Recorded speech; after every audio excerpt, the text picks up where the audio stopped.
up, everybody? Welcome to another episode of Fanatically Speaking. I'm Kent, the co-host and promoter. I am Logoff, the Logoff legend, the hater of social media. I'm the co-host and producer of the show. And this episode is the last episode, the part 4 of the Diddy documentary on Netflix. And go ahead with the title. Yeah, episode 4, titled "Blink Again." Oh, yeah. And that name was, it put me off a little bit when I saw it. I was like, I don't get that. And then it actually, kind of tied things together to something that was alluded to in episode 3 that we discussed, which is where it seems like every time you blink, something bad's happening around Diddy. People are getting hurt. Tragic things are happening.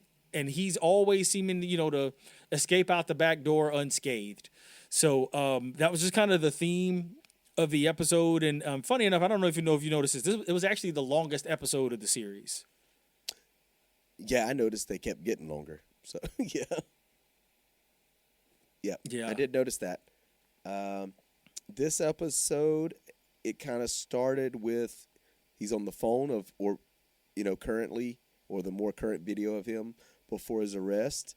They have someone on the phone, and she's, they got some proof or something of that the female loved every minute. So, again, Diddy's trying to get proof that he's innocent and did not do these things that he's accused of. Yeah, so, again, he's trying to get, what he's accused of, which is, racketeering, sex trafficking, transportation to engage in prostitution. Yes. And some of those, eventually we find out he gets off on, and some he is guilty of. This episode, again, started more, with that, and then it gets into Capricorn Clark. Yeah, his former, his former assistant? She started as assistant in 2004. Yes. And ended up being the global brand director manager by the time she left in 2012. Yeah. And she was in the weeds. Yeah, she was in the weeds. She saw a lot. She was big in this episode in the beginning and later. She, tells the story that her first day was normal. And then Puff took her out to Central Park with some guards at night. And she allegedly knew Suge Knight and was friends with his baby mama. And Puff, this is her story. Puff says that, anything goes down, I'll have to kill you. And he said, this is how I would kill you. Dark in the park. Just letting her know that he knew that she had been connected to Suge.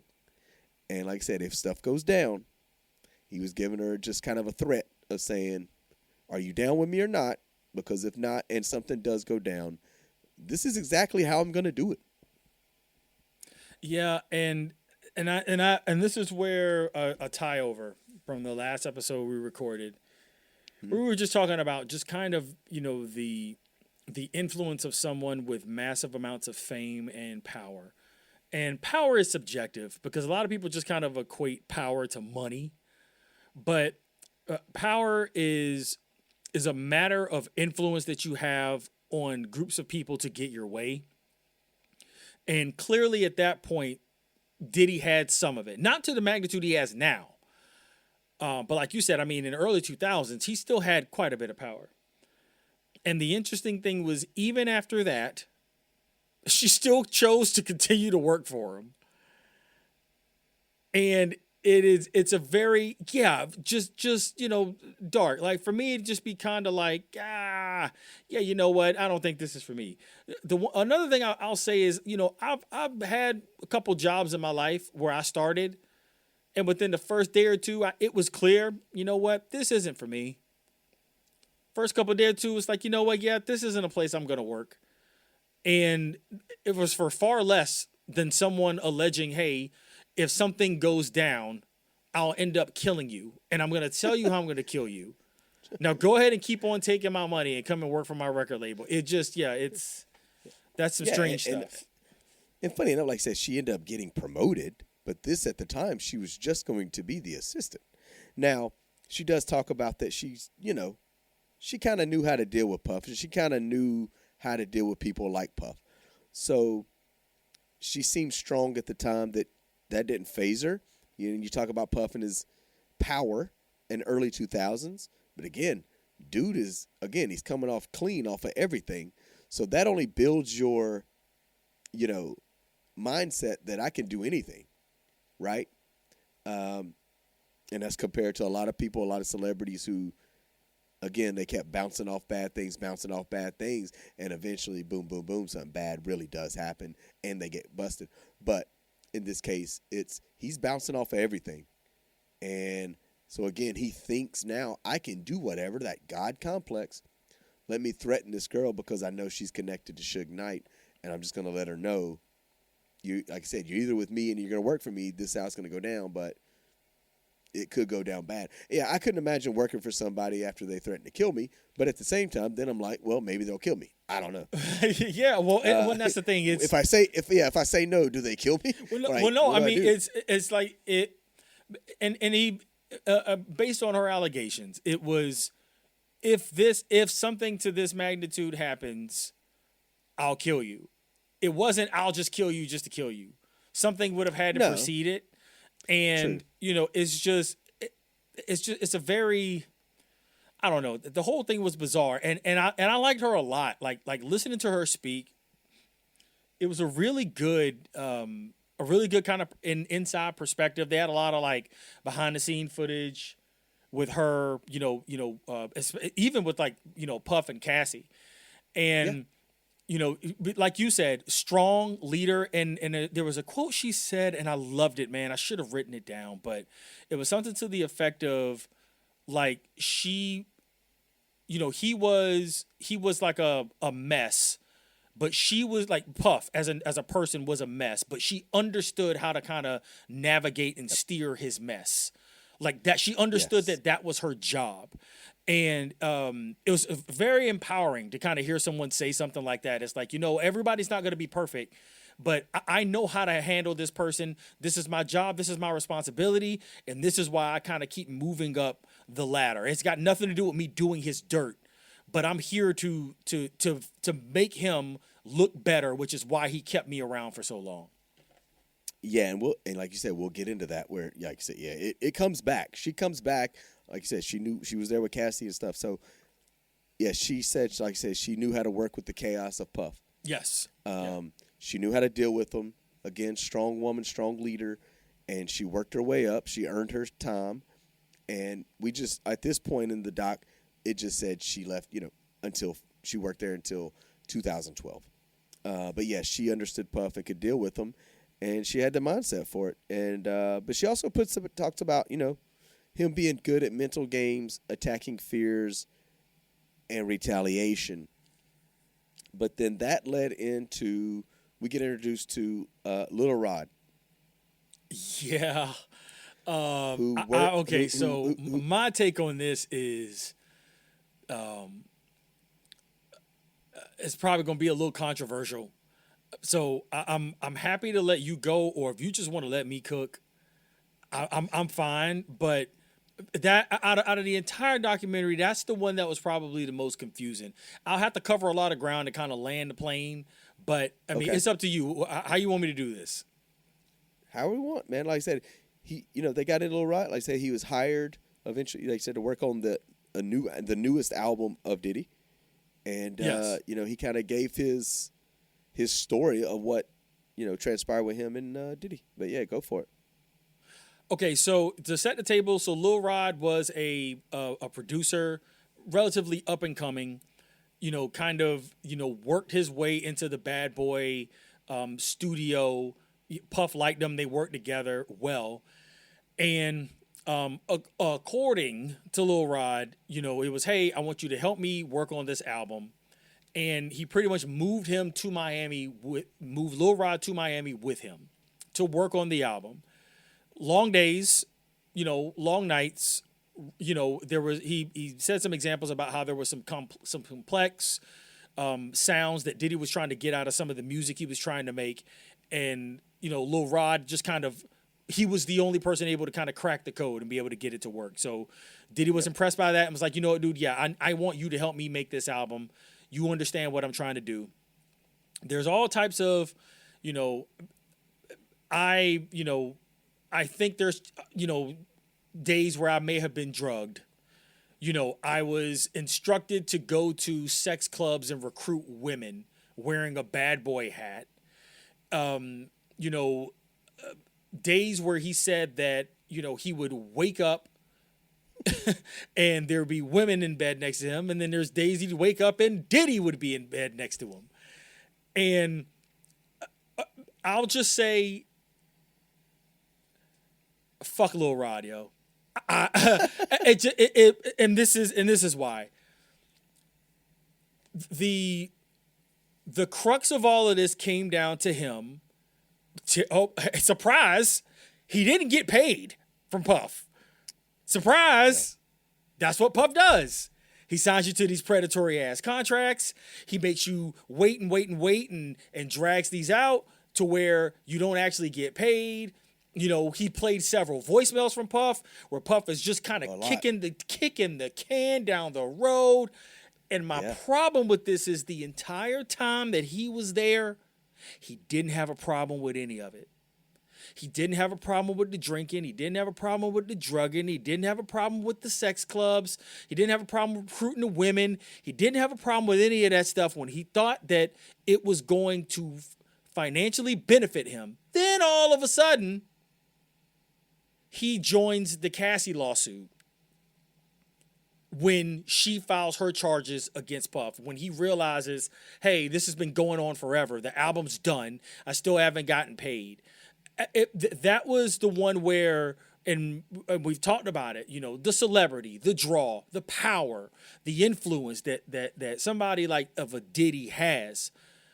But the entire time he was there, you don't just do that for several months away from your family, living in the house with this celebrity, and not have the wherewithal of what actually is taking place and being aware that you're being taken advantage of. And then the only time you want to scream and cry foul is when you don't get compensated in the manner that you thought you were agreed upon. It bothered me. And I think it made him look terrible.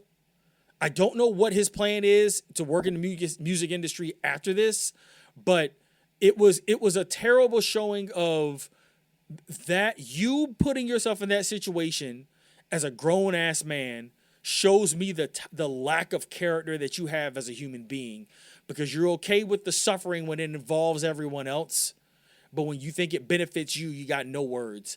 So yeah, man, fuck Lil Rod. Fuck out of here. Okay. I will let you, yeah, that's your take. I'm gonna agree with you. I'm gonna agree and disagree, or not disagree, but I'm gonna give you another side. So I'll agree, because I was gonna say this about it later, but 100 civil cases, somebody's got to be lying. I would think, again, you start seeing the cases come out. Some people are going to be like, wait a minute, this happened to me, let me come out. And some are going to be like, oh, let me jump on board, right? Yes. Not that Lil Rod's lying, but you could look at this a couple different ways. And before I get in that, I just want to hit on one thing that he did say, he did say, and you alluded to this on earlier, but in this episode is when Puff or Diddy, however you want to call him, his son Justin and a guy named G went into the bathroom at the studio. Yes. And then they shot him. Lil Rod said he heard gunshots, go in there, blood, kids bleeding. They come out. They try to get help. He tries to help them, tells them, tell the police, the shooting didn't happen here. Security for Puff, they make sure, that everybody stays inside. They deal with the police. And ultimately, again, another incident where, Diddy came off, clean. Somehow the police just left and believed that the dude had got shot somewhere else, and we don't even know what happened to the guy. And then as he said, they told reporters, and the reporters went with it, the lie or whatever, and everyone in the studio just carried on like nothing had happened. So that was kind of funny. Just that, something else again violent happened. Someone got shot, and again, did he come out clean? So I'm gonna come back at you with a little bit here. Like some people could say, even though Lil Rod's a guy, he could be compared to Cassie. Right? They say the same thing about Cassie, right? Like, why did she stay around? Was she being manipulated? Was she being held hostage? Was she, was it the fame that kept her there? And the same, like you just said about Lil Rod, like, why don't they just leave? And these things can be said about, and that's what I want to just kind of like touch on it. I get what you're saying, right? That again, he said nothing, and then all of a sudden he's like, oh yeah, this stuff happened. But people can look at that two different ways. That again, he was being promised, $250,000 at one point, the house beside Diddy, and producer of the year. And then of course he talked about again, ultimately he was only ever offered $29,000, and he never saw that. But he does, like you said, he did stay there, and he was like, well, I'm gonna finish the album. I'm like, all right, I'm already here. But to like you said, he did stay there for 13 months recording. They were doing this album. That's not as long as Cassie was with Diddy. But, he was still there in Miami. They were doing this whole thing. So, yeah, I mean, like you said, he's got the proof of the voicemails. So, obviously, Diddy was not trying to pay him and give him the runaround. He also, accused Diddy of sending him gay porn videos and messages that were weird. And then another funny thing happened, and I'm all over the place here, and I'll let you have it back. again, clowning Diddy's rapping ability. Yeah, I mean, but we know that like he was. We know this. Diddy's never been a great rapper. But this was still funny. They had video of Diddy getting upset because he just couldn't get it right. It was hilarious, man. and again, he don't have Mark Curry. He don't have these actual rappers there to help him. He's trying to get it with a producer, and dude trying to help. Lil Rod's trying to help him, and he don't want to. He's just like, it was funny. A couple things was that it said 8 bars took him 7 months to record. Yeah. And I was like, God dang. And by the way, Diddy compared himself to Jesus when trying to get it right. And I'm like, here we go with the God complex. He's comparing himself to Jesus when he's trying to rap 8 bars. And by the way, in that, I've never seen Diddy heavier.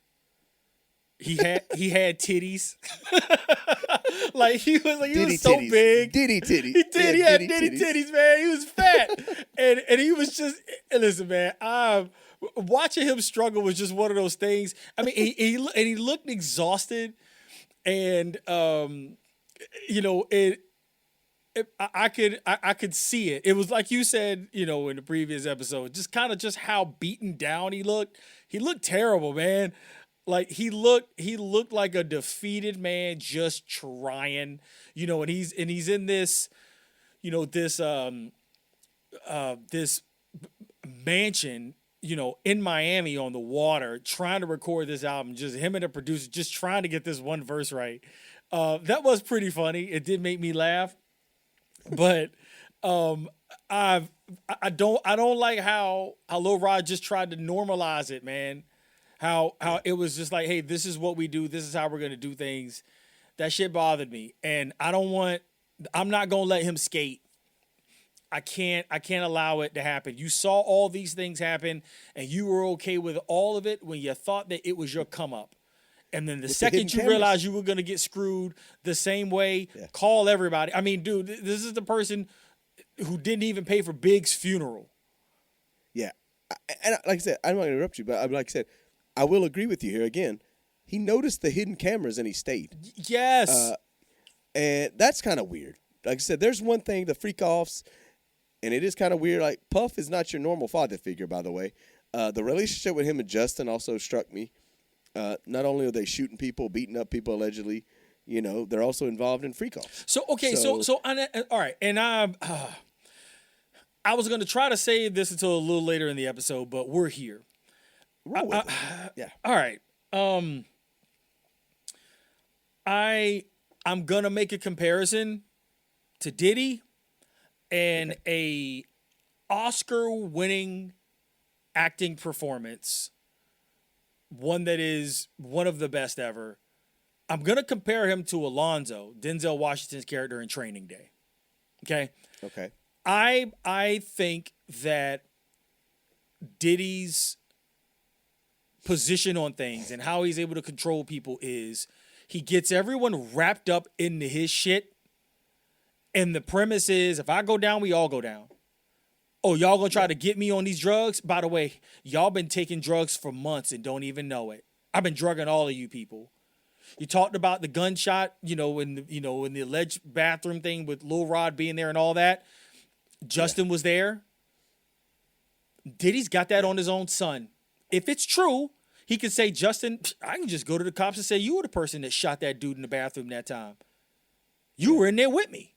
So even if anything, you were an accomplice to what took place. Like, it's everything is, like you said, the recordings. It's like, oh, okay, I'm going to record this. I got a videotape of you with this guy, this guy, this guy, this guy. Oh, well, I was drugged. You can't prove you were drugged. You look like you were coherent in the video. Fun. Yeah, having fun. Having fun. And you know what I'm going to do? I'm going to take this tape and I'm going to send it to your mama. I'm going to send it to your family. I'm going to put this on the internet. Like, it's just one of those things to where I feel like he always had a one-up, just keeping everybody so wrapped up in his bullshit to where if anything was to go wrong, he had something on you because he's got you in the building doing something nefarious, which even if you don't fully go down the way that he goes down, it still ropes you in and brings you down as a character. You're an accomplice of some sort. You can't say, oh, well, Diddy was taking drugs when you've got the same stuff in your system. Oh, well, Diddy was participating in freak-offs when he's got videos of you sprawled out on a bed with, people all over you. It's like, oh, well, you were doing the same thing too. And it's I don't know if it's a fair comparison, but it seemed to be a consistent theme where everybody was involved in something. And like you said with Curry, where he said the same thing, where it was like, where I forgot it was something that was taking place, and he was like, oh, well, I'm gonna stay here and do this music. You guys can go. Y'all can go. That's when they were gonna stay right here. I got it. That's recording now. No, that's when they went and beat up Steve Stout. Yeah, he was like, yeah, I'm gonna stay here. Y'all go do that. Y'all go take care of that. I'm gonna stay right here. I'm gonna go ahead and knock out these recordings. I need to finish this stuff up anyway. Yeah, he was smart. But again, but even then, he had the wherewithal of some dumb shit's about to go down. I don't want to be a part of it, but I'm not gonna leave Bad Boy. Well, he had already seen it. Yeah. He'd already seen it, but even again, knew that if you're around him, something's gonna happen. Something's gonna happen, and even if he did go with him. Now he's an accomplice. He's tied and attached to it. Now and Mark Curry beat up Steve Stout. You know what I mean? Like now his name is forever associated with it, as opposed to him staying at the studio working on what he was working on. It's funny to me. It's hilarious. You're right. They briefly show, again, back to the recent videographer videoing before the arrest, or all this stuff coming down, and this is very quick where, it's Puff. It's his security, Fahim and Justin, in there with the lawyer talking about a deal or something with, about the case. And, security, Fahim, he's like, you're not supposed to be recording don't be recording this. Yeah, we don't want to give away nothing. So, so obviously they're into the case. They cut back to Aubrey of Danny Decay, where this is where she reads the affidavit from a woman who says she walked in on Puff and the security guard with Aubrey. And Aubrey has no recollection of this. Yes. And this woman, again, talks about Aubrey looking drug inebriated of some sort. And they are allegedly raping her, and they kind of like dismissed it. She told Conrad, who worked for Bad Boy and produced Danny DeCane, and the woman did, and he told her to mind her business. And Aubrey again, another graphic, another explicit moment with Aubrey, where she doesn't even know this, she doesn't remember it, and she says she doesn't want to remember it. Yeah, and So the other thing was, it was like, as she was reading it, it was, and kind of recounting it, it was vehement. Like, no, Aubrey, this happened to you. I saw it. 100%. 100%. I have no doubt in my mind. I know what I saw. Like you may not want to hear it. Yes, this is terrible, but this absolutely happened to you. It's sad, man. That's sad as hell. Yeah, and this is someone, again, not accusing him of doing it to them. This is like, no, I saw it happen to you. Yes. Yeah. And that's a little different. Yeah, right? yeah, very different, because it doesn't show that's the empathy. Like, girl, I need to let you know that this is what happened to you. I don't benefit from telling you this. But I have to let you know. Yeah. And she came forward. Good for her. And I don't know if anything happened or will happen, but we'll see. It cuts again to Diddy. Recent. He's looking for Don Richard clips to talking good about him. He's trying to get anything he can to make him look good. He is ultimately arrested on September 16th, 2024. His hotel room is searched. Again, they found prescriptions, $9,000 cash in a fanny pack, more drugs, ketamine, baby oil, lubricant, more baby oil, no bail set, and because he had an issue with contacting witnesses and people who had been subpoenaed. Yeah. And the big one that he had contacted was Kaleena Harper of Dirty Money. Yes. Yeah. She tells the story. This is kind of crazy. Again, you think about him leaving everybody, benefiting off of everybody, and like you said, he never had empathy. You never saw him helping anyone else, but always raising himself. She tells a story where she had reached out to him with help about a child custody battle. She needed a lawyer. She needed $5,000 and said she would pay him back. And he said no. But then he was reaching out to her for her good word to help him out in these allegations. What stood out to you most about that portion? That she ultimately spoke out in his defense. That's where I was going to go to. And she's in tears about losing custody of her children. She's in tears of, man, I just need your help. She didn't come off as a beggar. She's like you're in a position where for him to have an attorney help her in that case is nothing. It probably wouldn't even cost him any money to just call in the favor. And for him to just call an attorney and say, hey, I need y'all to go take care of that for me, and I ain't paying you shit. Just go take care of this for it. She the homie. Go take care of that for me. He could do that. He has that type of influence and power that we keep talking about. He didn't do it, refused to do it. And it was only $5,000. She was only asking for $5,000. Yeah. Now if it's now honestly, how much is he worth?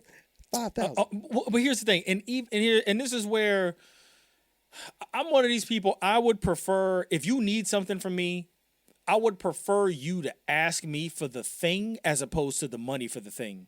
If that makes sense. I got you. I would rather you ask me to lend you my car so you can drive my car as opposed for you to ask me the money to help buy you a car. So, but for him, he's so connected to where he could, you telling me, and especially him and all the nonsense that he's been wrapped up in, I'm pretty sure he's spoken to a child custody attorney at some point in his life. He knows somebody that he can call And even at her bottom, at her worst, she still caped up for him. Now, it was never confirmed whether or not he actually gave her any money. So I don't know whether or not it was a paper play thing where he asked her for the good word and for her cosign, and he broke her off something. That was never said or confirmed, so I don't know. And that might be a leap that I'm making. But for her to write that out and for her to give him that to put out publicly to try to make him look better, damn, man, it's like y'all got it bad. She was in a tough spot. This was mainly about the allegations from Don Richard.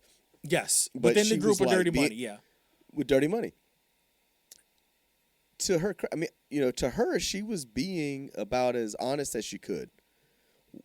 It was like she didn't see anything. So that's what her story was, because she could easily say, well, I've heard all this other stuff, and I don't know if he's a great person, and yeah, he didn't help me out, but I honestly didn't see anything. Yeah. So when we talk about earlier about anyone having his back, she's the only person really that had spoken out to defend him. But again, she was just telling her story. Then it goes into back to Capricorn Clark. Yes. She's talking to lawyers, and she's telling the story, what she witnessed and encountered, not just witnessed, but was a part of. We talked about her earlier being dragged to Central Park her first day, told that she would get killed if anything went down. Yeah. Yeah. So she tells the story of Cassie. Diddy's out of town. Cassie stays with her. Cassie goes out with Kid Cudi and stays the night. And then the next day, texts her, wants to go hiking, those three. She kind of tells Cassie, like, Puff can cheat on you, but you can't cheat on him. And it's going to come back to me because I work for him. Now, ultimately, they do go hiking. And she tells her, like, now you've kind of implicated me. Like, I'm involved now. A week later, Puff allegedly, she says, shows up. Clark says shows up at her house about 6 a.m., 6:30 a.m. enraged with a gun, asking why she didn't tell him about Kid Cudi. She plays it off and says, "Oh yeah, that's Cassie's friend." Well, he was like, "Get dressed. We're going to kill him." So, they go into that. And this is where, of course, she says that she was forced kidnapped to go with him, even though she didn't want to. Of course, he's got a gun. Go to Kid Cudi's house. She calls Cassie as Puff goes inside. Cassie says Cudi's with her. Puff comes out. Basically they get this whole thing of, well, he's not letting Clark go until Cassie comes. Cassie, of course, comes. And this is where, of course, she says he never hit Cassie in the face or anything like that. She was just crouched down on the ground, and Puff just kicked the living daylights out of her. Kicking her, yeah. Yeah.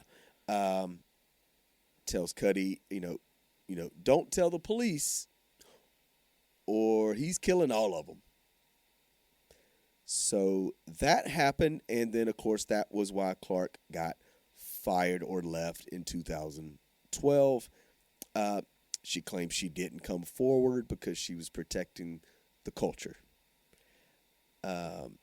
Didn't make any public statement either about Diddy being the devil until Cassie, come out with her allegations. Yeah, and that's the thing, and she actually said that Capricorn Clark did, where she made it clear. She's like, go back and look at my history, guys. Like, I never said anything bad about Bad Boy publicly. Like, look at the records. Like, look at what I've done since I've left. I've always spoken glowingly about him. I've always spoken glowingly about Bad Boy and my experiences there. And she's like, but when this type, like, she was called as like she was a witness on the stand. And yeah. and I kind of hate to fast track, to the jury, conviction side of things. Do you want to go ahead and move in that direction now? Yeah, because, after her story, of course, it cuts to the verdict in the trial. And it talks to, like you said, 2 jurors. And this is, of course, where he is, acquitted on racketeering and sex trafficking, but guilty of transportation to engage in prostitution.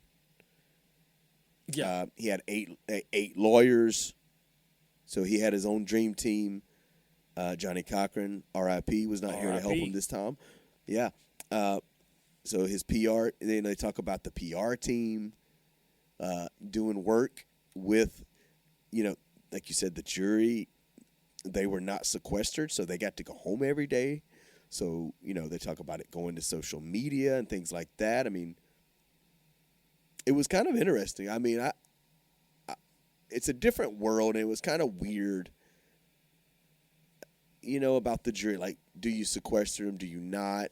There's a lot of information. Social media is big now. So that was kind of crazy. So, and I'm, it's in my name, Logoff. I don't play those games on social media. If anybody listen to this, if you love social media, congratulations. That shit ain't for me. Fuck social media. I question. I'm not gonna question the influence that those social media posts, and just for clarification, it was a lot of influencers that were kind of brought in to give contradicting / glowing Diddy perspectives on the case of what things were happening. And it was alleged that some of the things that they were saying on social media were just flat out not true. To where, when things would happen in court and it actually would hurt Diddy, they would go and put a spin on it that made it seem like it was actually benefiting him to make him appear less guilty. That's one thing. But the part about it that I don't fully buy is whether or not it actually impacted the jury's influence as a whole. I think his celebrity and power as a major record executive played a bigger role than what took place on social media. Now, in terms of shifting the public perception, sure, I'll give you that. The social media influencers and all that stuff. But the particular people that, and especially the particular jurors that they had, these are people who are actually on the jury. They don't look like people who are that tied to what's going on social media anyway. And the convictions in which they kind of dismissed these allegations, It made it look like the state didn't do a great job bringing forth this case. Yeah, and I agree with that. Like, the social media stuff probably didn't affect the jurors. Like, they're in the courtroom, and I think the lady even spoke like, yeah, well, we knew that wasn't what happened. Like, so they're not getting fooled by these things. They interviewed in the doc two jurors, a woman and a man. The woman knew who Diddy was. She grew up with the music, all that. The man did not know who he was. So he was coming in with a clear mind. Don't know about the rest of them. Yeah, I think again, his lawyers probably did a better job, his defense. One of the things that struck me was, again, you have this video of Diddy and Cassie, but domestic violence wasn't a charge. No, it wasn't, and I don't know what the stipulations were. And domestic violence is a tricky thing because it wasn't domestic violence. It wasn't like a simple assault. And I forget what state it took place in, what jurisdiction, but it wasn't like, it's not a federal crime to assault someone. And these were like, major, this was a RICO case. This was like racketeering. Like they made him out to be this criminal kingpin, ringleader. And, they were going big. Yeah, they were going big. And if we're going to be honest, I know as damning as that tape was, I feel like that other evidence was pretty strong too. Even though the tape is, horrible for his public perception. And I will tell you this, and this is just what I know from my limited legal knowledge. In a case like that, it's explicitly stated by the judge that outside other pending charges don't come into play. Right. It's expressed to them, and I've actually sat on juries. I think I've actually told you about that one story. I've actually sat on the jury, and they're like, "Listen, all this other stuff, like you can't have this in your thought process when you're making a decision. We're talking about what's taking place here. You listen to the defense, you listen to the state, you listen to one side, you listen to the other, and that's what you take all your preconceived notions and toss it out the window. That video that you saw on the internet, that does not play a role here. So, as damning as that video was, unfortunately, yeah, nobody actually brought him up on charges of that. No, and the other thing about the jury, and especially the two jurors they talked to, they did not believe Capricorn Clark's story. Yeah, that Diddy had kidnapped oh my her God, and forced man. her to do all this. And they were just like, yeah, I didn't buy that. I didn't buy it. Yeah, she was crying. And how are you emotional over something that happened such and such years ago? It was, it was crazy. It was really crazy. And listen, and I don't know, maybe that documentary painted Capricorn Clark to be far more believable than she was in a courtroom. But out of everyone that they interviewed, she seemed like the person that was on the least amount of bullshit, at least to me. Yeah. She was straight up, like you said, a strong woman, but this was the one that broke her down. This was the story, like, and she kind of, like you said, for the culture, she was like, I must stay quiet. But then it's Cassie's time. If Cassie comes forward, then I'm gonna come forward, and she did that. And again, it was about her, but it was also about Cassie, and it was also about another violent, activity, event that involved Puff. So she was telling her story.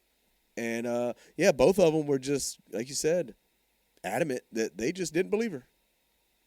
That this could have never happened. Like, kidnap, really? Like, well, if you're held with a gun and forced to go somewhere, that's kind of kidnapping.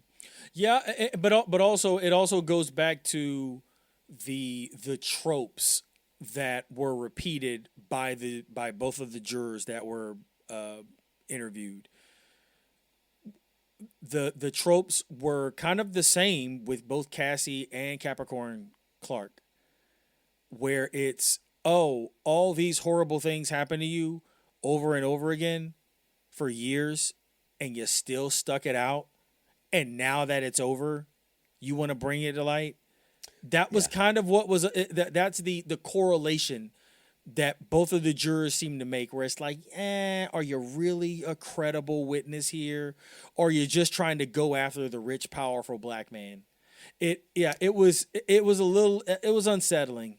I wasn't a fan of him, and I didn't like how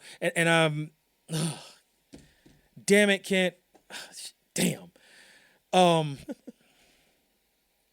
The female juror that they interviewed. Yeah. Why the fuck you smiling so much? Why is everybody like, what you smiling so much for? It was the first thing that came to my mind was, wow, she's got some great teeth. And then I'm like, wait, why am I seeing her teeth so much? What's she smile? This ain't funny. Like, this ain't a laughing matter. Yeah. Like why is everything you saying with a crest smile? Like, it was it was almost as if she was detached from the subject matter altogether. Like, no, like, this was some serious stuff, and you're just casually. The dude was real laid back, and another thing I want to point out, serious. Yeah, super serious. I think it was strategic. Again, man, Diddy's got some good lawyers. English was a second language, dude.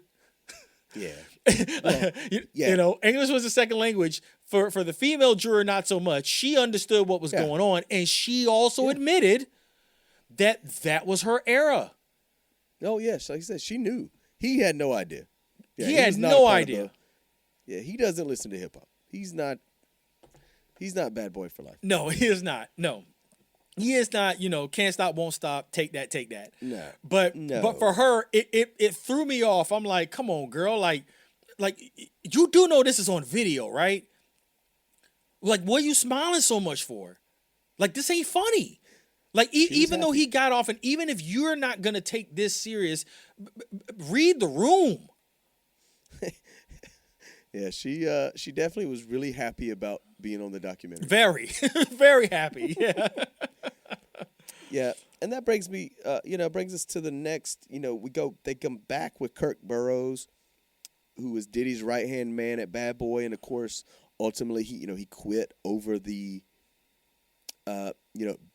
Diddy changing the contract to Biggie so his family wouldn't get as much money, and they kind of painted him as like the main victim, even though I think there's probably bigger victims, but I mean people did die in this whole, span of Puff and Puffy Diddy, and but he is painted as a main victim because he was he helped build Bad Boy right there with Puff, godfather to Puff's son, but he ultimately, also has filed a lawsuit against Puff, and his case was dismissed. This was early on, and he basically said he was banished from the industry for the last 25 years. He had been homeless in shelters, never got back his 25% stock. And this just, again, you can look at this different ways. Like you pointed out, like the jury looking at Capricorn Clark. Is she just mad because she got fired? Anybody can look at this two different ways, right? You can look at everybody's story. Everybody's alleged, like, I'm a victim. This happened to me. And you got some people that you might just look at and say, well, you're mad because you got fired. Well, you're mad because you got, he didn't use you anymore. You didn't get paid. But like you said, like someone like Lil Rod, he hung around.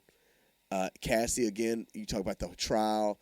I think ultimately what did her in was text messages, or that she's the one doing the texting and the calling, getting the gigolo. And there was the getting back with Puff, and that's a whole nother, like, you get into domestic violence and, whatever was going on between her and Diddy and this, relationship.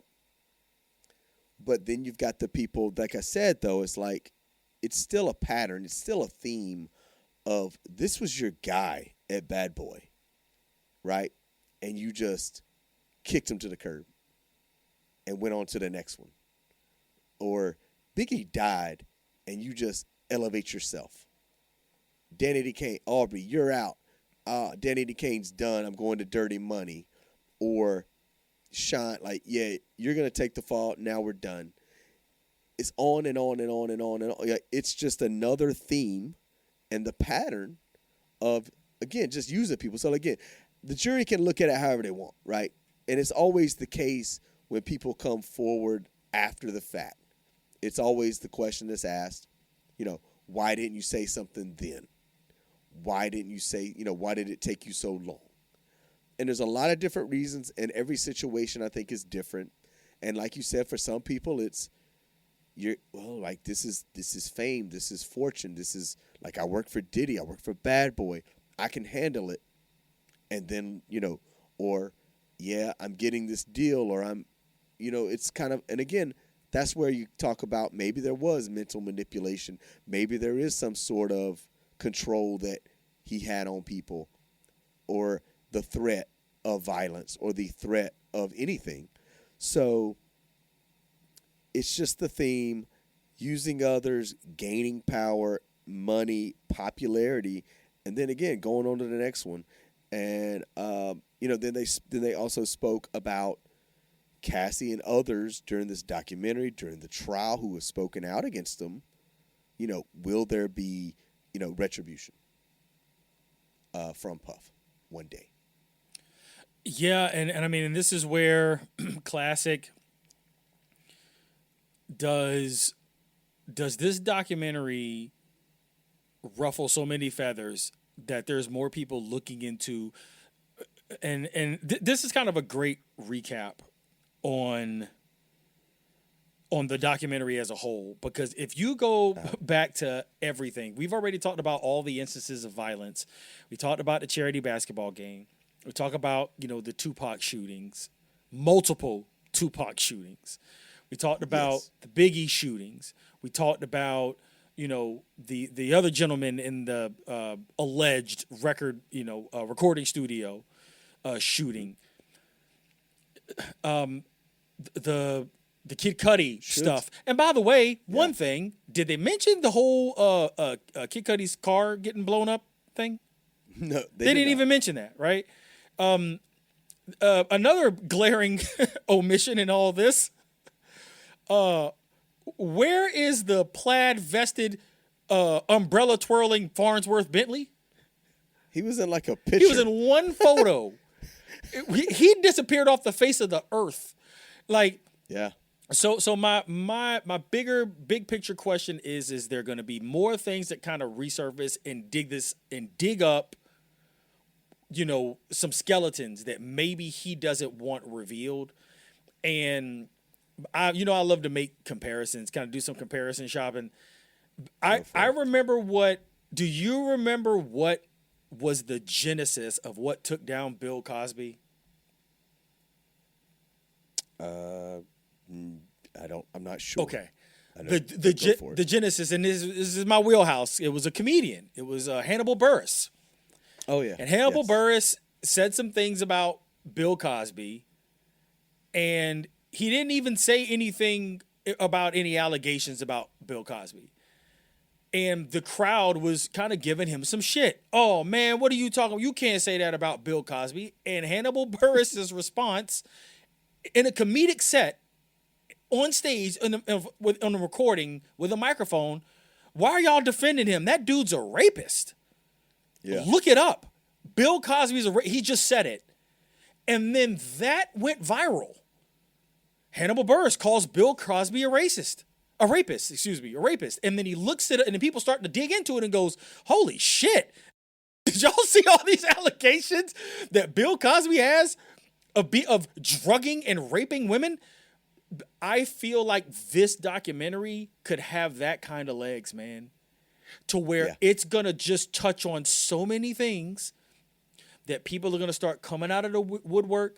People who are not Cassie, people who are not Capricorn Clark, people who don't have a stake in the game and go, you know what, man, I did see Diddy do that dirty shit. And I don't even want any credit. I just want to see this motherfucker burn. Yeah. It could start something like that. So I just want to throw that out there too. Well, we don't know. Like you said, 77 cases are still pending. That's a lot, dude. We don't know who all those people are.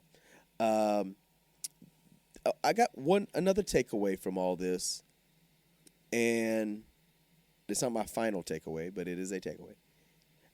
I think there's something to be said about him changing his name so many times. Go.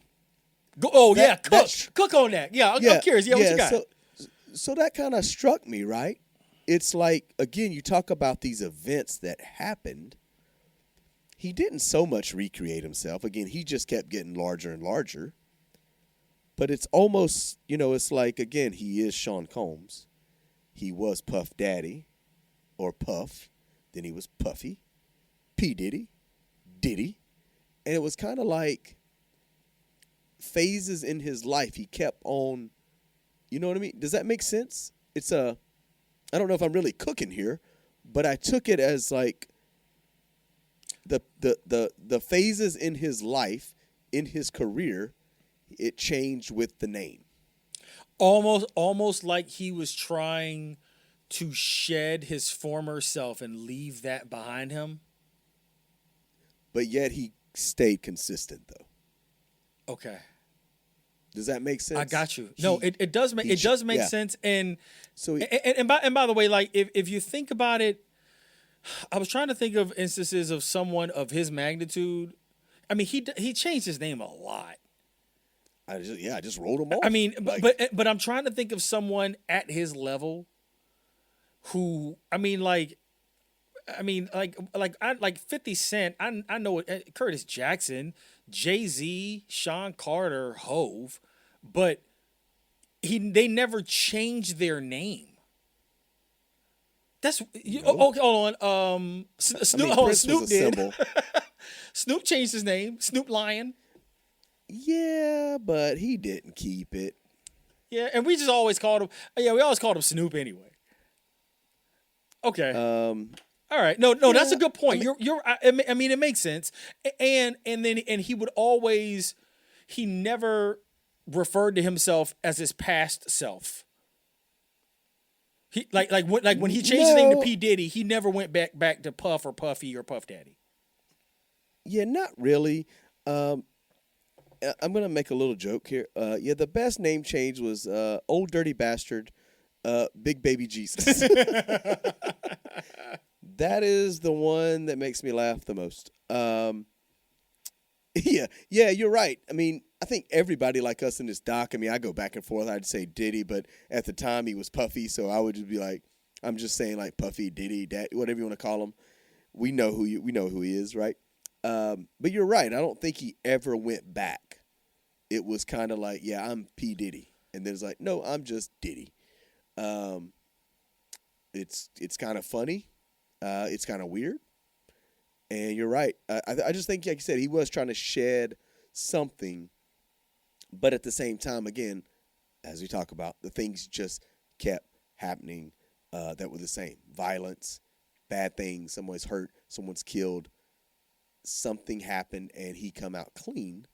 And even in this case, I think he didn't get the worst of it, right? It could have been way worse, right? Worse. Life in prison. 50 months instead of life in prison. But as you said, when he comes out, it's not like, coming out to nothing. It's 77 cases are still pending. And as you said, others may come out against him. And, his days in the music industry could be over. I mean, I mean, they kind of already were, but as a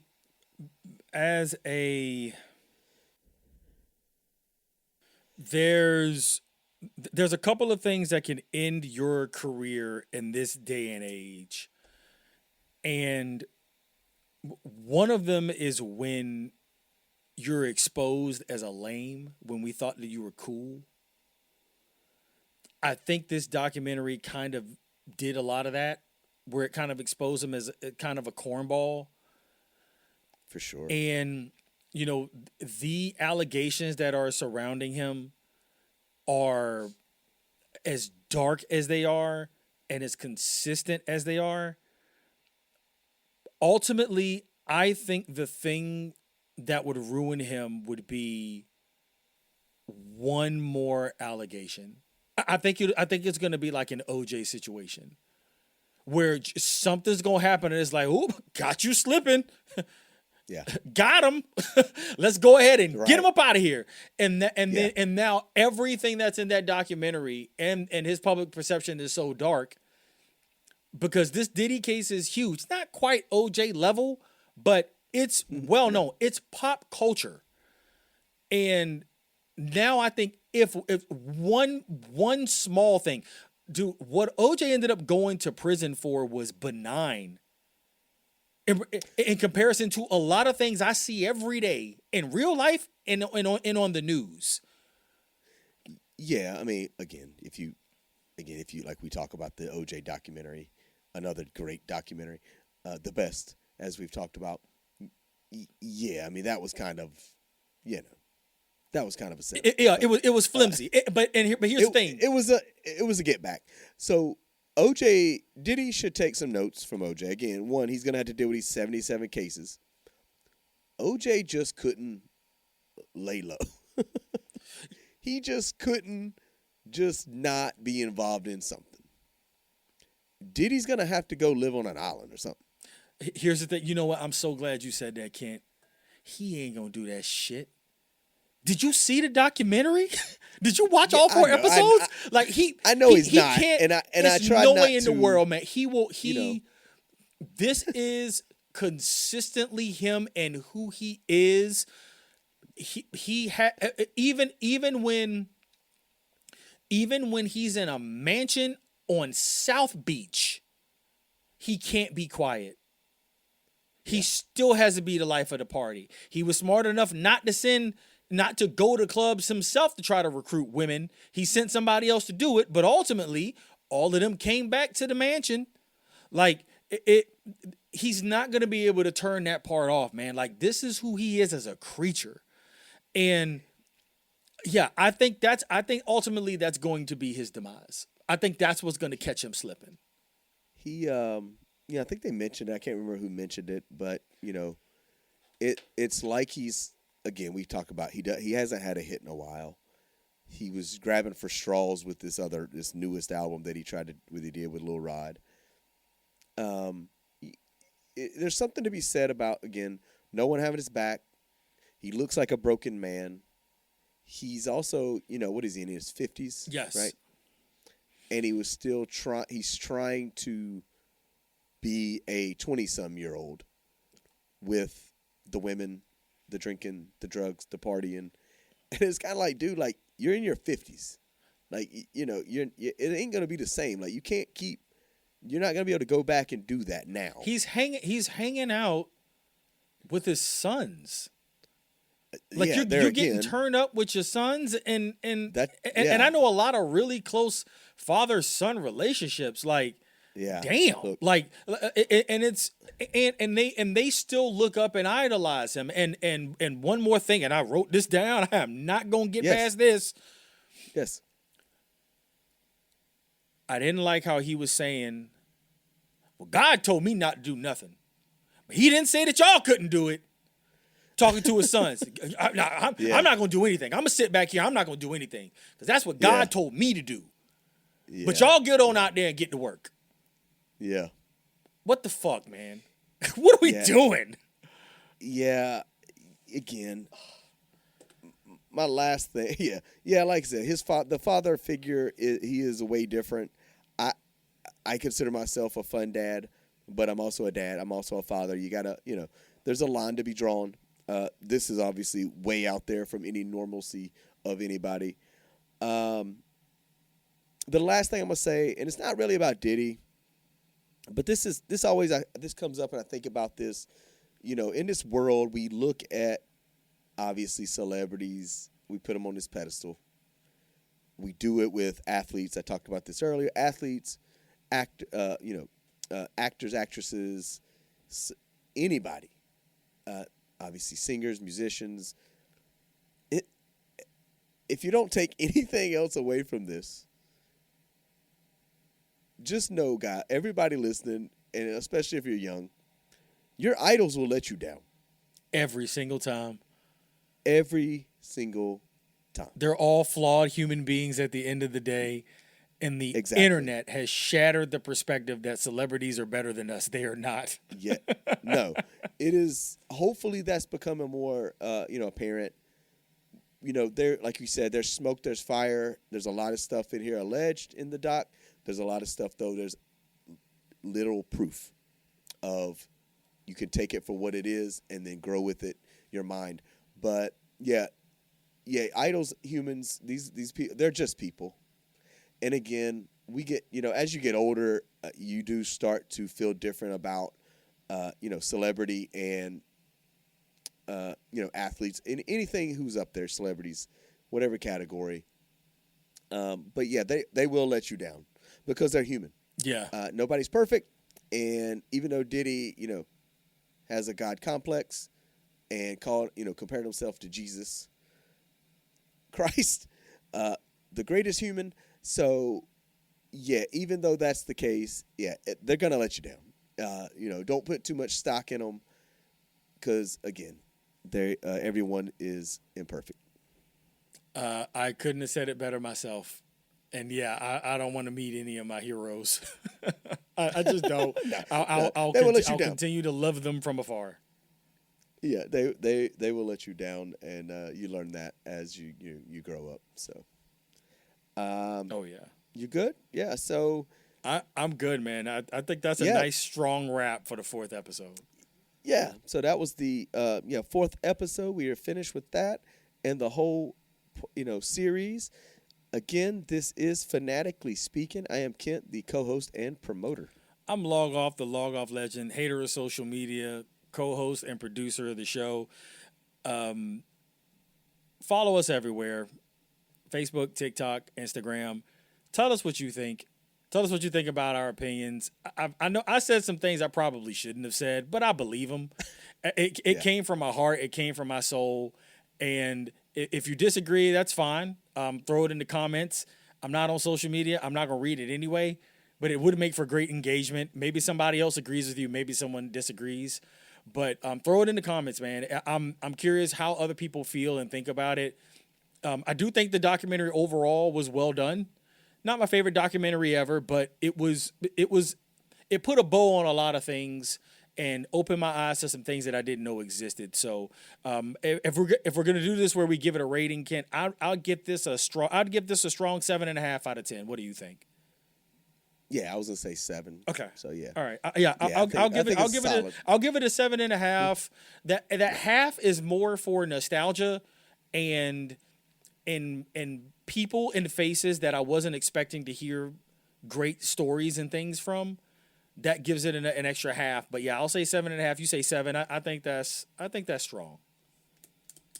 Yeah. I'm down with it. Like I said, yeah, listen to us. For sure, listen to us. And then, yeah, on social, yeah, follow us, like us, share, tell others about the podcast. Again, we mainly do sports, but as we said, we like to do movies. We like to do pop culture, and music is a part of that, and this documentary is a part of that. And I think we enjoy doing this. Obviously, we were going to probably watch the documentary anyways. Yeah. So it would be even better that we're able to watch it and then talk about it here on the podcast. But yeah, like you said, get out there, listen, like, follow, share, all that fun stuff. We are on all podcast outlets, so yeah, go for it. Yeah. Check us out. Yeah, and I think you said it best, a great way to end it. This documentary is absolutely forever ingrained in pop culture. It's a part of pop culture history. Like this thing will be brought up years from now as a documentary on a music mogul legend. It's good stuff. Yes. Yeah. But yeah, man, that's it. That's all I got. You good? I'm good. That's all right. All right, let's kill it.